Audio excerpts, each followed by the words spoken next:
Hi, I'm Mitch Gallagher from Sweetwater. Today, we're going to look at a very cool hardware and software-based room correction solution for your studio monitoring. Let's get started.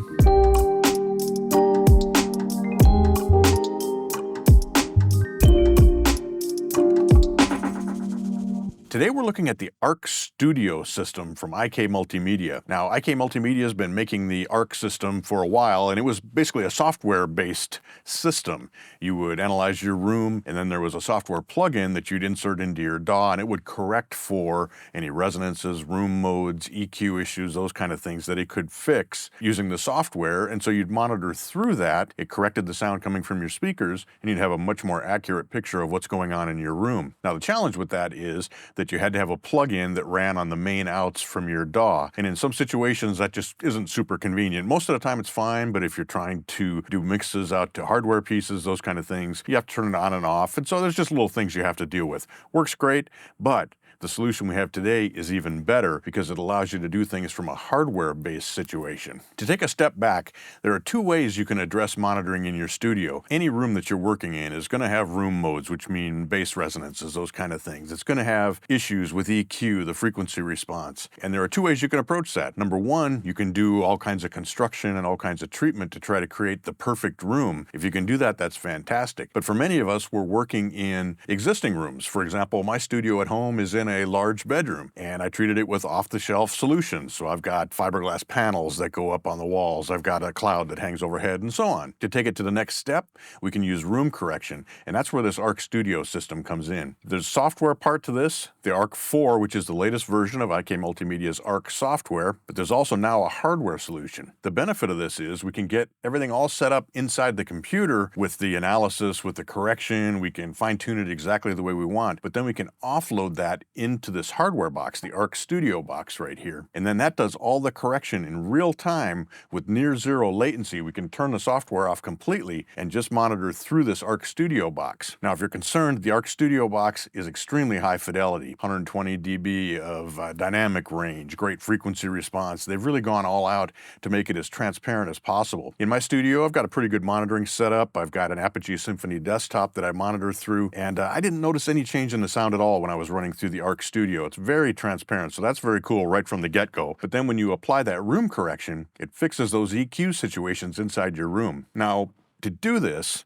the software has to learn your room, and you do that using the included microphone. So the Arc Studio system comes with the MEMS microphone, which is calibrated so that the software knows what the microphone's response is, and then you take measurements inside the room. Now, there are two ways you can measure. You can use the quick solution, which is 7 measurement points. You basically measure in the listening position, you measure forward, backward, behind, and then off to the side as well, and that gives the software a good idea of the response in your room. But you can also use the more intense measuring solution, if you will, which actually is 21 points of measurement. You take a measurement 6 inches below ear level at 7 points, at ear level at 7 points, and 6 inches above ear level at 7 points. And this gives the software a more three-dimensional picture of what's happening in your room. Now, once you've taken those measurements, you can open the software up and load the actual measurements that you've taken, and you can see how your room responds. So let's go back here. We can look at neutral, which is basically just the empty software. Now, I've taken a measurement here in my office studio, and if we turn off the afterward, the green lines are the actual response of my room as measured by the Arc analysis. So you can see that the two sides are actually different, and that makes sense, right? Because one of my monitors, the one on the right side, is actually more in the corner and closer to a sidewall. So its bass resonances and the modes and things that are affecting it are going to be different than the speaker I have on my left, which is just against the back wall. It doesn't have a sidewall beside it. So the response of those two rooms is going to be different. And you can see that reflected here. You can see we've got some pretty big bumps here. This one's more than 15 dB up. At around 55 hertz, it looks like. But we've also got a peak here at around 140 hertz or so. We've got a bump here in the mid-range. We've got an upper mid-range bump, and we're dropping off in the top end. Now, all of that is going to affect what you hear coming out of your monitors, and in turn, that's going to affect what happens when you try to mix using your monitors. My tendency in this case would probably be to cut the low frequencies in this range, to cut the mid-range, and then when I take that mix somewhere else, it's not going to sound right. It's not going to have enough mid-range, the bass isn't going to be right. So what the ARC software does is create a after or processed version of this where they've addressed those different peaks and different EQ anomalies, and they apply those to a target. So if we turn on the after, this is what it looks like. Here, we'll turn off the before. This is what the response looks like after we've done the processing. Pretty amazing. I mean, we are ruler flat. I've got the target set to flat here. And even on the low frequencies, we're extremely flat. Now this is amazing because it gives you a close to perfect reference as far as the EQ is concerned to mix against, so that when you're making adjustments in EQ, when you're adding effects, when you're blending instruments, those kinds of things, you can be setting those up based on having a known flat reference. And then when you take that mix out and play it on other systems, it'll translate much better. Now there are a number of things you can do to fine tune this response that ARC creates for your studios and applies. First of all, you can use natural phase response. And in this case, we get very flat response, but we may get a little bit more phasiness in there. It's really not audible, but it does give you a different result. Now, if we switch to linear phase response, the filters are much more linear phase as far as that goes. And so things are going to be more accurate, but you can see that it can't quite address those peaks and nulls in exactly the same way. We've still dropped them dramatically.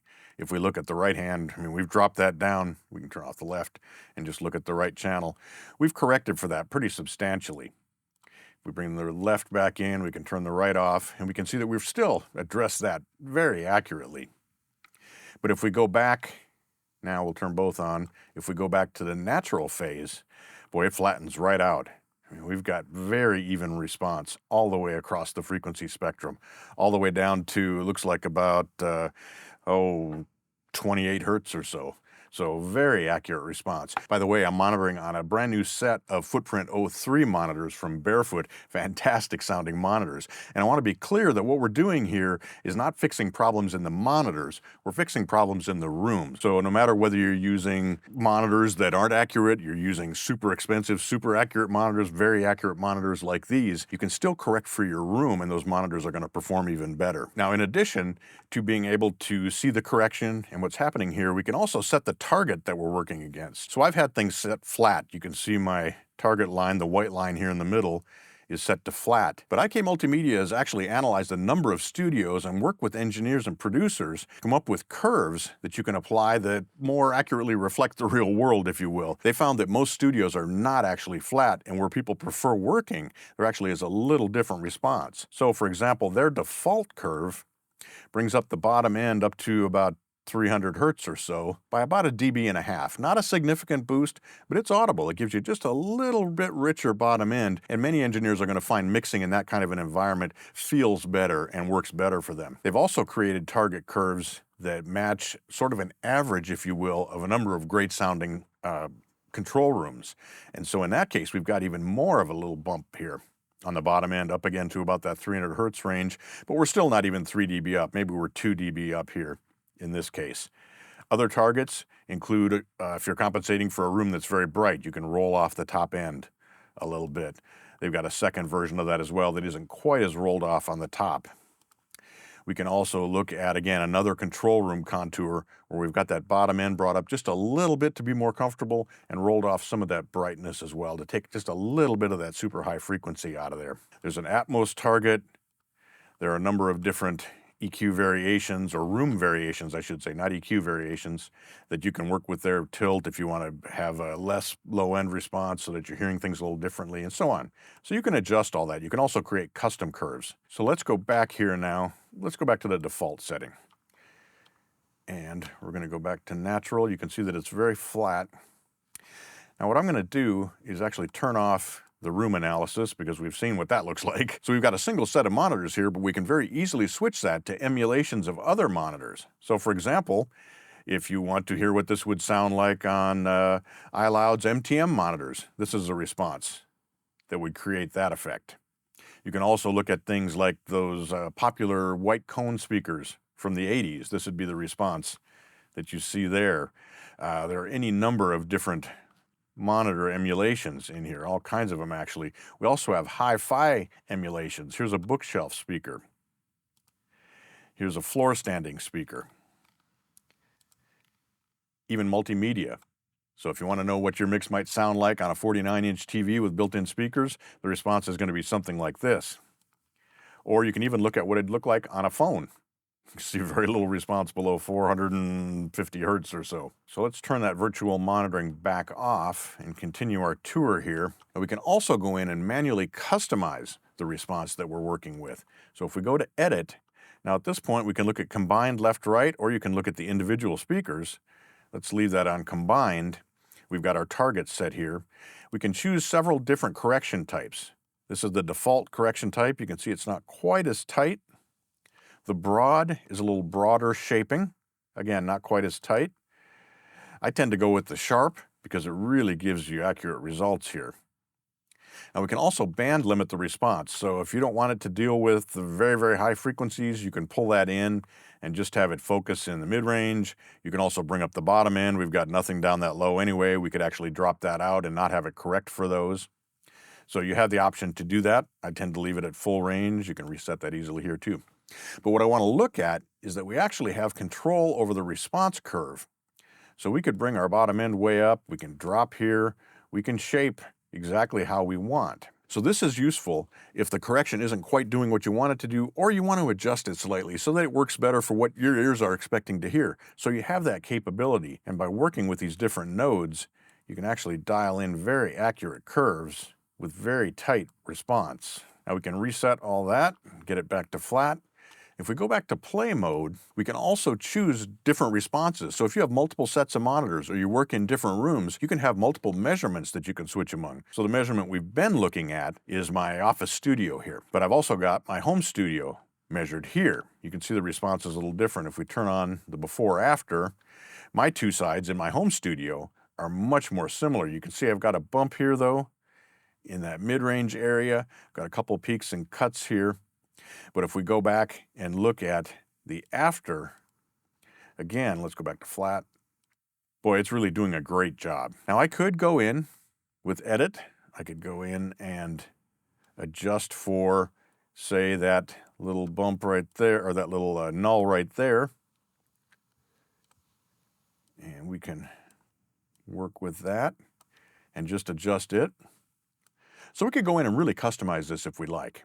Now, I want to emphasize that the beauty of this system is that I'm working in the ARC 4 software, but once I've got everything set the way that I want it, all I have to do is hit the store button, and everything I've done on the screen will be loaded into the ARC Studio hardware. And that is really the beauty of this system, because then at that point, once it's stored, let's go back here to my office studio. You can see we've got it all completely flat. I've got it exactly the way I want it.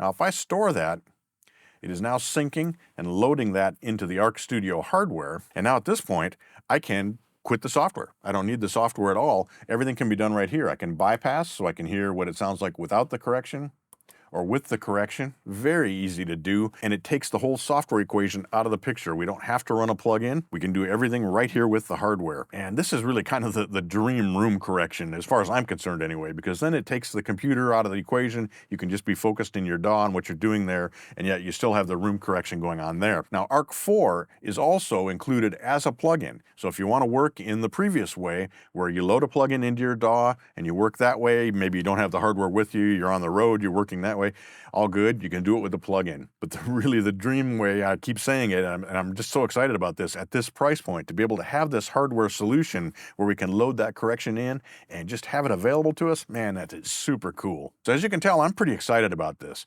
There are other hardware-based room correction solutions out there, but they're much, much more expensive. This comes in, man, I'd say a tenth of the price of some of the other ones that are out there, or even less than that. So at this price point, it's an amazing accomplishment, and kudos to IK Multimedia for making this happen. I really recommend checking out ARC Studio.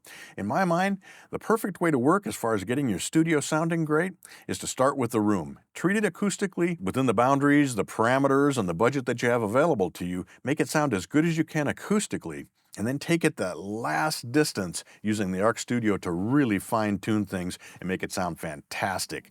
It's working for me. I think it's going to work for you as well. For complete information about IK Multimedia's brand new ARC Studio system, head over to sweetwater.com for all the details. Or better yet, contact your Sweetwater sales engineer. They can offer all kinds of advice, perspective, and information on both treating your room and taking it to where it's really a reference monitoring situation using the ARC Studio. Thanks for joining me today. I'm Mitch Gallagher from Sweetwater.